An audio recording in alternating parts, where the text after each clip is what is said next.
Okay, so here's a quick video on using the Liquidfoot Junior with the Eventide TimeFactor. So what I'm going to be showing is simply how you can control these parameters, these parameter knobs, completely through the MIDI from the Liquidfoot Junior. So first thing we need to do is set up the time factor. So to do that, you go into the main system menu, which is hold down the tab and press the encoder.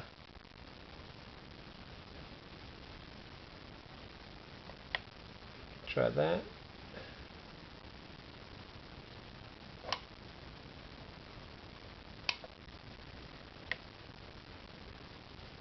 Until it goes to bypass mode. It's kind of hard doing that with one hand.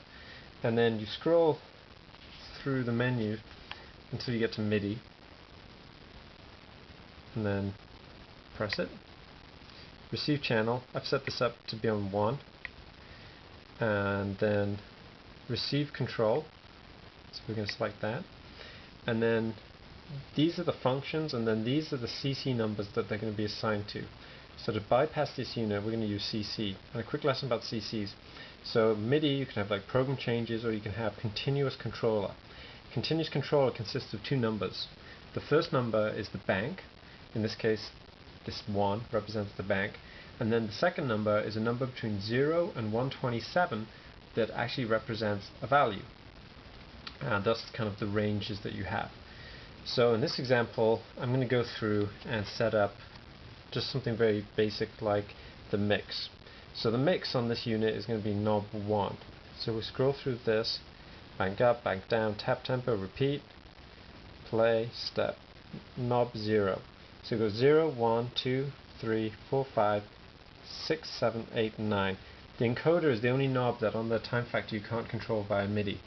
So as you can see, I've set up the mix to be controlled by continuous controller number 10. That's bank 10. So then anything that comes on MIDI channel 1 for a CC in bank 10 with a number between 0 and 127 will set the mix appropriately.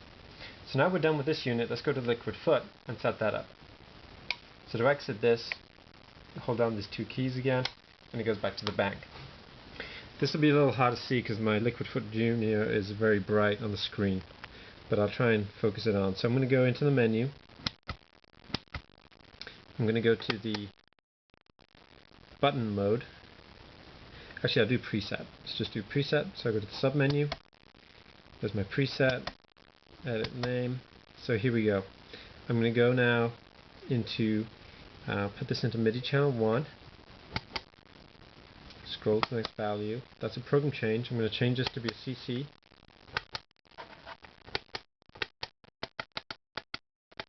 Which is there. I think we said it was number 10.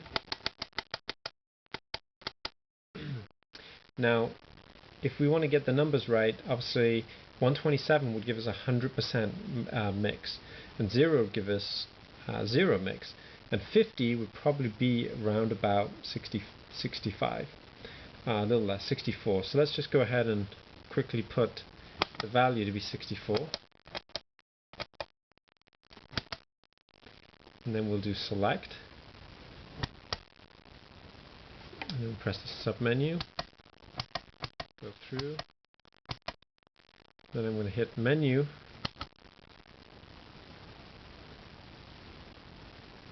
and then menu again. We're back into preset mode. So now I'm going to set my wet. You see it's 25 right now. And I'm going to hit preset number 1 here. And wet has gone to 34. You saw that flash up pretty quickly. Now, the thing to look for is, I know that wasn't quite right, and that's the interesting thing with this, is that the numbers, there's actually one thing I should probably have checked before I do this. So that could be one of two things. Either that is the actual mapping, or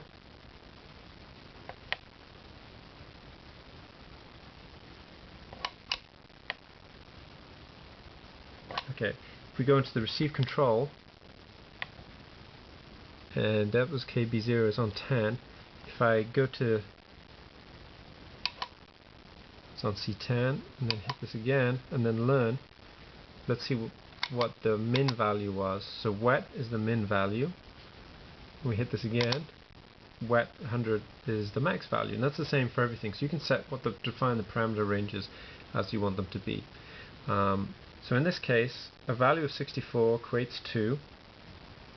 I think it was wet of 34. And if you look at my spreadsheet that I made available, I think you'll see that that should map directly. So that's what I did for one. It's the same process for everything, and you can set up to 16 of these. I would recommend that you try and just pick the things that change the most. So in my case, I would say the feedback, the delay time, and the mix are probably the things that change most within this particular bank. And then the rest of the things, maybe set them up as a program change. Then that way you'd only use about 3 or 4 of those 16 CCs available, or those MIDI communications available. Then you can use similar things like on the Eventide TimeFactor or whatever MIDI device you're controlling. So that's a quick video just showing how the Liquid Foot can work with the Eventide TimeFactor.